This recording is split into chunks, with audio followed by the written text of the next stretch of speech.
जय जिनेन्द्र सभी को। चलिए आज की कक्षा हम सभी द्रव्य संग्रह जी की प्रारंभ करें। उससे पूर्व पिछला जो हमने वीडियो बनाया था उसमें पर्याप्तक अपर्याप्तक पर चर्चा की थी।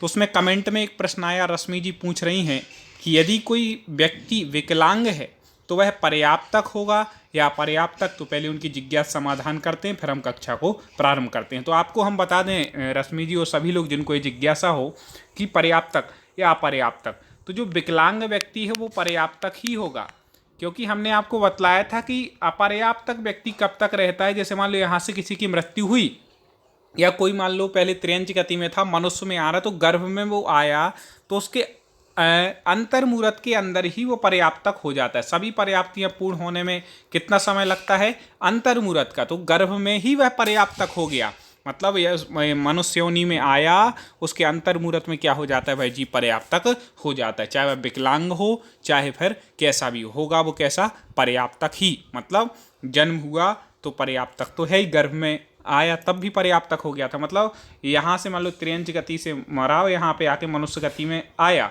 तो जैसे ही यहाँ पे आया तो रास्ते में भी अपर्याप्तक था, और जब तक यहाँ अंतर्मूरत का समय नहीं होगा। अंतर्मूरत क्या? एक समय से लेकर के आप मान लें 48 मिनट के एक समय पहले तक, इसके बीच का समय अंतर्मूरत। मतलब 1 मिनट भी अंतर्मूरत है, 10 मिनट भी है और 10 सेकंड भी अंतर्मूरत है, इतने में ही वह पर्याप्तक हो सकता है। फिर उसके बाद वह जीवन भर पर्याप्तक ही रहता है। चलिए अब आज की कक्षा हम सभी लोग शुरू करते हैं। मंगलाचरण दोनों हाथ सभी लोग जोड़ लें, मंगलाचरण करेंगे। जीवम जीवम दब्बम जिणवर बस हेण जेणणे दिठम देविंदु विंदु वंदम वंदे तम सवदा सिरसा। चलिए अब आज की हमें कक्षा में 13वीं गाथा पर हम चर्चा करेंगे, जिसमें बतलाया गया है मार्गणा और गुणस्थान के भेद से जीव के भेद। मतलब मार्गणा की अपेक्षा और गुणस्थान की अपेक्षा जीव के कितने भेद होते हैं वो बतलाए हैं। कई लोग सोच रहे होंगे मार्गणा क्या है, तो आपको बता दें जिसके माध्यम से संसारी जीवों की खोज की जाती है वो क्या है? मार्गणा। गुणस्थान क्या है? तो गुणस्थान कसाय और योग से अनुरंजित परिणाम को क्या कहते हैं? गुणस्थान। इसके बारे में आपने जैन धर्म में बहुत सुना होगा कि किसी का पहला गुणस्थान, किसी का चौथा, किसी का छठवां, सातवां। ये सारी बातें हैं, विस्तार से चर्चा करने योग्य हैं। अभी हम गाथा का उच्चारण और अर्थ पढ़ते हैं। चलिए तो गाथा का उच्चारण सभी लोग एक साथ करेंगे। मग्गण गुण ठाणे हिय चहुदसई हवंती तह असोधृणया बिण्णेया संसारी सब्बे शुद्धा हुसोधृणया। देखिए मग्गण गुण ठाणे हिय, मतलब मग्गण मतलब मार्गणा, गण ठाणे हिय मतलब गुणस्थान की अपेक्षा से। चौदसही, चौदस मतलब 14 प्रकार से। हवंती मतलब होते हैं, 14 भेद होते हैं। तह अशुद्ध नया मतलब अशुद्ध नय से। ठीक है, किसके? संसारी जीव की यहाँ पर चर्चा कर रहे हैं कि संसारी जीव के अशुद्ध निश्चय नय से, अशुद्ध नय से मार्गणा और गुणस्थान की अपेक्षा 14 भेद होते हैं। ठीक है, तो संसारी जीव की अशुद्ध नय से कितने भेद हो गए? 14 गुणस्थान रूप, 14 मार्गण रूप। बिण्णेया मतलब जानना चाहिए। क्या? संसारी मतलब संसारी जीवों के। हमें मार्गणा गुणस्थान की अपेक्षा भेद पढ़ रहे हैं, तो मार्गणा गुणस्थान की अपेक्षा जीव के कितने कितने भेद हो गए? 14 भेद, मतलब 14 मार्गणा और 14 गुणस्थान। इस प्रकार से आगे बोल रहे हैं सब्बे मतलब सभी जीव, शुद्धा मतलब शुद्ध हैं, शुद्ध नया, शुद्ध नय की अपेक्षा सभी जीव कैसे हैं? शुद्ध हैं।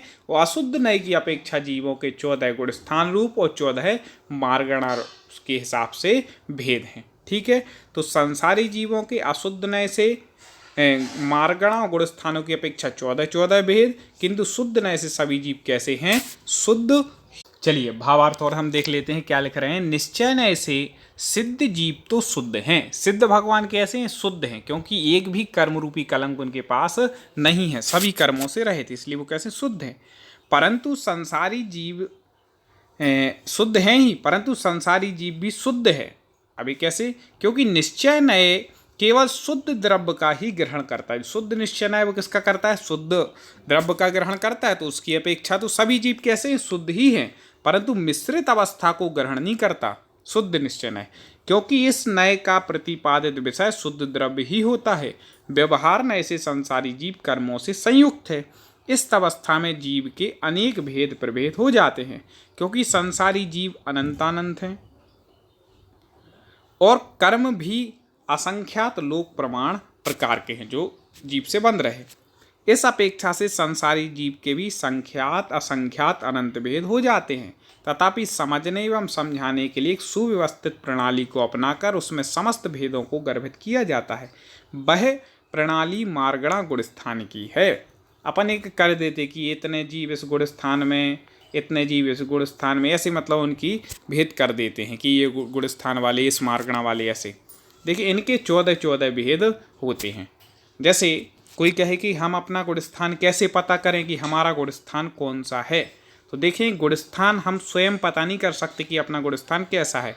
फिर भी जैसे मान लो कोई अवृत्ति है तो चौथे गुणस्थान से तो वो आगे जा ही नहीं सकता। यदि आपको दिख रहा है कि कुदेव पुशास्त को गुरु को मार रहा है, शरीर आत्मा को एक मान रहा है, भगवान पर श्रद्धा नहीं है, तो ऐसे जीव को हम पहले गुणस्थान में मान सकते हैं, मिथ्या दृष्टि मान सकते हैं। कोई सम्यक दृष्टि है, 7 तत्व पर यथार्थ श्रद्धा रखता है, सच्चे देवशास्त्र गुरु के प्रति श्रद्धा भक्ति रखता है, कुदेवों को नहीं पूछता है, तो हम मान सकते हैं कि उसका चौथा गुण स्थान है।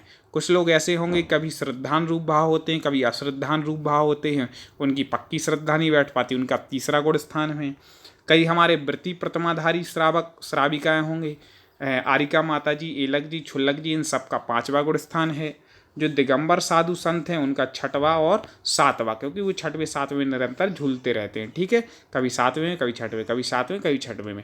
फिर पंचम काल में 7वें गुण स्थान के आगे नहीं जाते, क्योंकि श्रेणी आरोहण नहीं होता, तो अभी 7वें गुण स्थान तक ही है। केवली भगवान होते हैं वो 13वें गुण स्थान में होते हैं। सिद्ध भगवान वो गुण स्थानों से तीत होते हैं, मतलब गुण स्थानों से ऊपर, उनका कोई भी गुण स्थान नहीं। इस प्रकार से हम समझ सकते हैं, ठीक है। चलिए अब इस गाथा में अभी इतनी ही विस्तार करते हैं, अगली गाथा को हम पढ़ते हैं। आप लोगों के मन में जो भी जिज्ञासा उठती हो, आप इसी यूट्यूब में नीचे जाकर के कमेंट में लिख सकते हैं। कई लोग व्हाट्सएप ग्रुप से जुड़ चुके हैं, कई लोग और ना जुड़े हों, तो वो नीचे जाकर के कमेंट में अपना नंबर लिख दें, अपना व्हाट्सएप वाला, तो हम उनको ग्रुप में जोड़ देंगे। और यदि अभी तक चैनल को सब्सक्राइब ना किया, अब देख लें आपके सब्सक्राइब जो लिखा होगा, यदि रेड कलर का है सब्सक्राइब लिखा है तो आपने नहीं किया। यदि मान लो आपने कर लिया है पहले ही से, अब रेड कलर का नहीं आ रहा है सब्सक्राइब, तो फिर आपको अगला नोटिफिकेशन मिलता रहेगा। चलिए हम अगली गाथा पढ़ते हैं।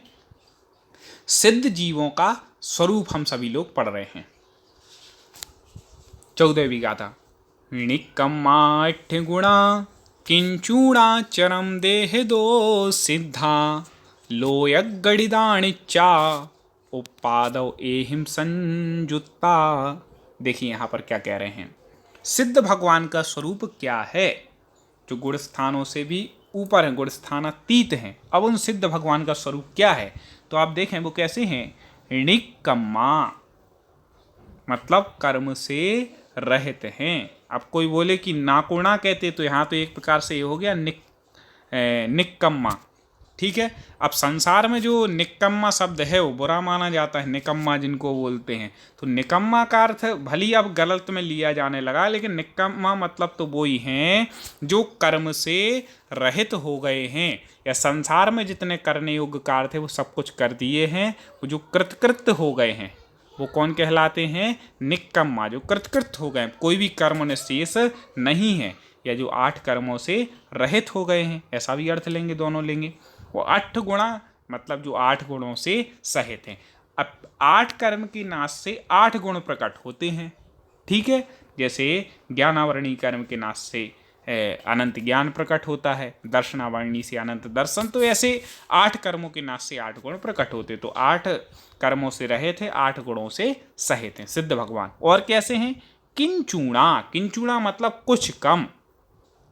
चरम देह दो, चरम देह मतलब होता है अंतिम देह, मतलब अभी तो वो सिद्ध हैं, लेकिन इससे पहले की जो इनकी पर्याय थी, मनुष्य पर्याय में जो वो देह जो धारण की थी उससे, ठीक है, तो उससे चरम देह दो किंचूणा मतलब उस चरम देह से कुछ कम हैं। जैसे मान लो कोई जीव सिद्ध हुए थे, तब उनकी जो ऊंचाई थी समझ लो 60 फीट थी, ठीक है। 7 फीट ऊंचाई उनके शरीर की थी जब वो मतलब सिद्ध नहीं हुए थे, उसके पहले का जो उनका मनुष्य पर्याय का शरीर था। अब वो मोक्ष गए तो 7 फीट उनकी आत्मा के प्रदेश कितने थे, तब 7 फुट के थे, उस आकार के थे। तो उसी आकार में मोक्ष में रहेंगे, लेकिन कुछ कम रहेंगे। कुछ कम क्यों रहेंगे? क्योंकि देखें शरीर के कुछ अंग ऐसे होते हैं जहाँ आत्मा के प्रदेश नहीं पाए जाते। जैसे अपने नाखून हैं, उनमें आत्मा के प्रदेश नहीं है, ठीक है। बाल हैं, उनमें आत्मा के प्रदेश नहीं है। हाँ, वहाँ जड़ में तो हैं। अब आप बालों को कितने ही मोड़ते कुछ भी करते और तोड़ते रहो, उसमें दर्द नहीं होगा, क्योंकि बाल में आत्मा के प्रदेश नहीं है। दांत हैं, दांतों में आत्मा के प्रदेश नहीं है, उसकी जड़ में तो है, दांत में नहीं है। इसके अलावा कुछ खाली स्थान भी हमारे शरीर में, जैसे कान में है खाली स्थान, नाक में है। तो ये सब कुछ क्या हो जाते हैं, आत्मा एक गुण हम पहले पढ़ चुके हैं संकोच का, ठीक है। तो संकुचित हो गए, इसलिए कह रहे हैं कि जो चरम देह है, मतलब अंतिम जो शरीर है, उससे कुछ कम उनके क्या है, उससे कुछ कम है, ठीक है। उनका ये परिमाण हो गया। ऐसे सिद्धा मतलब सिद्ध भगवान, सिद्ध भगवान कैसे? 8 कर्मों से रहित, 8 गुणों से सहित, और अंतिम देह से कुछ कम है। और क्या कह रहे हैं वो कैसे हैं? लोयग गणिदा, लोयग ठिदा, लोक के अग्र मतलब अग्रभाग में, ठिदा मतलब स्थित है। लोक का जो सबसे अग्रभाग, सबसे समझ लास्ट पॉइंट है। एक है लोक जहाँ 6 द्रव्य पाए जाते, एक अलोक, ठीक है। तो जो सिद्ध भगवान है, मान लो ये लोक है, ठीक है। तो लोक का बिल्कुल जो लास्ट पॉइंट होगा वहाँ पर, जैसे मान लो ये है लोक और समझ लो ये है आलोक, ठीक है। तो अब सिद्ध भगवान कहाँ है? बिल्कुल लोक के अग्रभाग में, मतलब इन्हीं के सिर के ऊपर से क्या लग रहा है? आलोक लग रहा है। तो लोक के सबसे अग्रभाग में विराजमान है, वहीं तक जाते हैं, क्योंकि वहीं तक क्या है? धर्म द्रव्य। तो लोक के अग्रभाग में तनुवात वलय पर वो क्या है? विराजमान है। नित्या मतलब नित्य हैं, हमेशा रहने वाले हैं, कभी नाश को प्राप्त नहीं होंगे। और कैसे हैं? उत्पादो एहिम संयुक्ता मतलब उत्पाद व्यय द्रव्य से संयुक्ता मतलब संयुक्त हैं। किससे संयुक्त हैं? उत्पाद व्यय और द्रव्य से संयुक्त हैं। देखिए अभी नीचे भावार्थ में उत्पाद व्यय द्रव्य समझाया होगा, यदि नहीं होगा तो हम आपको बता देंगे क्या है।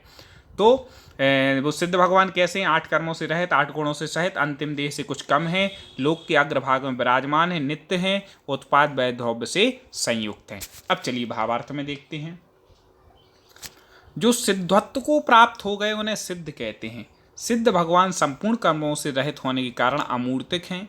वे एक समय में 7 राजु गमन करके लोकाग्र में जाकर स्थित होते हैं। मोक्ष जाने में कितना टाइम लगता है? एक समय का। सोचो इतना कम टाइम है, इतना कम टाइम है, यहाँ से मोक्ष जाने में कितना लगता है? एक समय। मतलब जब जीव के संपूर्ण कर्म नष्ट हो जाते हैं, 14 विगुण स्थान के संपूर्ण कर्म नष्ट हो जाते हैं, तो एक समय में सीधे यहाँ से सिद्ध लोक में जहाँ विराजमान होना है वहाँ हो जाते हैं, ठीक है। 1 सेकंड में भी असंख्यात समय होते हैं, तो एक समय में वहाँ जाकर के वो क्या हो जाते हैं? विराजमान हो जाते हैं। लेकिन उसकी जो प्रोसेसिंग है वहाँ तक पहुँचने, वहाँ कई जन्म व्यक्ति को लग जाते हैं, कई जन्मों का धर्म पुरुषार्थ करना पड़ता है। चलिए देखें वो मोक्ष पुरुषार्थ। तो एक समय में 7 राजु गमन करके लोकाग्र में जाकर स्थित हो जाते हैं। ऊर्ध्वगमन करना जीव का स्वाभाविक गुण है, ये तो स्वाभाविक गुण ही है जीव का, ऊर्ध्वगमन, ठीक है। फिर भी कर्म परतंत्रता के कारण जीव विभिन्न गति में गमन करता है, लेकिन कर्मों सहित इसलिए विभिन्न गतियों में घूमता रहता है, ऊपर नहीं जा पाता। परंतु कर्म से रहित होने पर स्वाभाविक ऊर्ध्व गति, ऋजु गति से गमन, ऋजु मतलब सीधा, सीधी गति से गमन करता है। सिद्ध भगवान के षड्गुण हानि वृद्धि रूप उत्पाद व्यय द्रव्य होते रहते हैं। चलिए उत्पाद व्यय द्रव्य हम आपको समझाई देते हैं। उत्पाद क्या है? नवीन पर्याय का उत्पन्न होना उत्पाद है। पूर्व पर्याय का व्यय होना व्यय है, पूर्व पर्याय का नाश होना व्यय है, और नवीन पर्याय के उत्पन्न होने पर, पूर्व पर्याय के नाश होने पर जो हमेशा एक सा बना रहे वह द्रव्य है। अब कई लोग सोचे होंगे कि ये नहीं समझे हम। जैसे मान लो खदान में से सोना है एक, मतलब सोना है समझ लो, अब सोने की कड़े हैं। एक बहुत अच्छा उदाहरण आता है राजा वाला, लेकिन उसमें समय लग जाएगा, इसलिए हम आपको सामान्य से, जैसे आपके पास सोने की कड़ी हैं। अब सोने की जो कड़े हैं, तो आपने कहा कि हम इसका एक काम करते हैं, सोने की कड़े को गला करके खार बनवा लेते हैं। तो पहले जो सोना था वो किस रूप में था? कड़े रूप में। ठीक है, तो आपने क्या किया, उसका हार बनवा लिया, तो हार पर्याय का क्या हो गया, उत्पन्न हो गई। ठीक है, और कड़े वाली जो उसकी पर्याय थी भाई क्या हो गई, नाश हो गई। लेकिन सोना कड़े पर्याय में भी है और हार पर्याय में भी है। इस प्रकार से उत्पाद व्यय द्रव्य। और समझ में ना हो तो समझें। मान लो पिछले भाव में हम देवगति में थे, अब इस भाव में मनुष्य गति में है। ठीक है, तो हमने क्या किया, देवगति का तो क्या कर दिया, व्यय, देवगति व्यय हो गई। मनुष्य गति का क्या हो गया, मनुष्य पर्याय का, सॉरी गति या आयु कह लें, पर्याय, तो मनुष्य पर्याय का क्या हो गया, उत्पाद हो गया। देव पर्याय का व्यय, मनुष्य पर्याय का उत्पाद। लेकिन आत्मा वही है जो देव पर्याय में थी, वही मनुष्य पर्याय में, तो आत्मा वही बनी रही, क्या है, द्रव्य है, तो मनुष्य पर्याय उत्पन्न हो गई, देव पर्याय व्यय हो गई। इस प्रकार से प्रति समय प्रत्येक द्रव्य में ये परिवर्तन उत्पाद व्यय द्रव्य चलता रहता है, प्रति समय चलता है। ऐसा मोटा मोटा तो हमने सामान्य समझाने के लिए आपको बतलाया। ठीक है, सिद्ध भगवान में भी निरंतर ऐसा उत्पाद व्यय द्रव्य चलता रहता है। चलिए अगली गाथा। अभी तक हम जीव द्रव्य के बारे में पढ़ रहे थे, जितनी बातें पढ़ रहे थे। अब जो दूसरा द्रव्य है, मुख्य रूप से दो द्रव्य बताए थे ना, जीव अजीव, तो दूसरा जो अजीव द्रव्य है उसका कथन अब इसके गाथा में प्रारंभ हो रहा है। देखिए, अजीवो पुण्यो पुग्गल धम्मो अधम्मो आयासम कालो पुग्गल मुत्तो रूपादि गुणो अमुत्ति से साधु। देखिए क्या कह रहे हैं, अजीवो मतलब अजीब द्रव्य के, और मतलब और अजीब द्रव्य के, णेओ मतलब जानना चाहिए। क्या, कौन कौन से भेद जानना चाहिए, पुग्गल मतलब पुद्गल, धम्मो मतलब धर्म, अधम मतलब अधर्म, आयासम मतलब आकाश, और कालो मतलब काल। तो अजीब जो द्रव्य है उसके भेद कितने जानो, 5 टोटल। कौन कौन से, पुद्गल, धर्म, अधर्म, आकाश और काल। ठीक है, पिछली कक्षाएं यदि आपने ना पढ़ी हो तो उन कक्षाओं को भी आप हमारे YouTube चैनल पर जाकर के क्रम से पढ़ सकते हैं, वो भी आप जरूर पढ़ लें। देखें, तो ये क्या हो गए, ये सब अजीब द्रव्य के भेद हो गए। इसमें से बोल रहे हैं आगे पुग्गल मुत्तो। तो पुद्गल द्रव्य कैसा है, मुत्तो मतलब मूर्तिक है। ठीक है, क्यों है मूर्तिक, तो रूपादि गुणों, इसमें रूपादि गुण हैं, ये आंखों से हमें दिखाई देता है। स्पर्श, रस, रूप, ये गंध, वर्ण, ये सब इसमें क्या पाया जाता है, रूप रस गंध वर्ण इसमें पाया जाता है, रूपादि गुणों से सहित है। इसलिए पुद्गल द्रव्य कैसा है, मुत्तो मतलब मूर्तिक है। अमुत्ति से साधु, वो जो शेष जो द्रव्य हैं वह सब कैसे हैं, अमूर्तिक हैं। ठीक है, जीव द्रव्य तो था ही अमूर्तिक एक अपेक्षा से। ठीक है, निश्चय ऐसे वो हम पढ़ चुके हैं। अब अजीब द्रव्य के बारे में बताएं तो पुद्गल द्रव्य को छोड़ दो, बाकी जो अजीब द्रव्य हैं वो भी कैसे हैं, अमूर्तिक है। जैसे धर्म द्रव्य अमूर्तिक है, अधर्म द्रव्य अमूर्तिक है, आकाश द्रव्य अमूर्तिक हो, काल द्रव्य अमूर्तिक है। कई लोग सोच रहे होंगे कि आकाश द्रव्य तो मूर्तिक है क्योंकि हमें बादल ऊपर दिखाई देते हैं, आकाश, वो आकाश नहीं है। जो हमें दिखाई दे रहा है ना आसमान, वो आकाश नहीं है, वो तो बादल के पिंड हैं।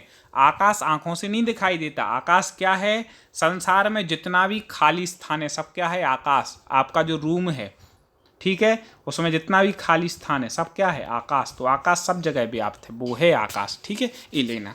इस प्रकार से देखें कि अजीत द्रव्य के पुद्गल, धर्म, अधर्म, आकाश, काले भेद हैं। पुग्गल मुत्तो, पुद्गल द्रव्य मूर्तिक है, क्यों, रूपादि गुणों से सहित है। अमुत्ति से साधु, शेष द्रव्य कैसे हैं, अमूर्तिक हैं, क्योंकि उनमें सब कुछ नहीं पाया जाता है। देखिए थोड़ा और समझ लेते हैं।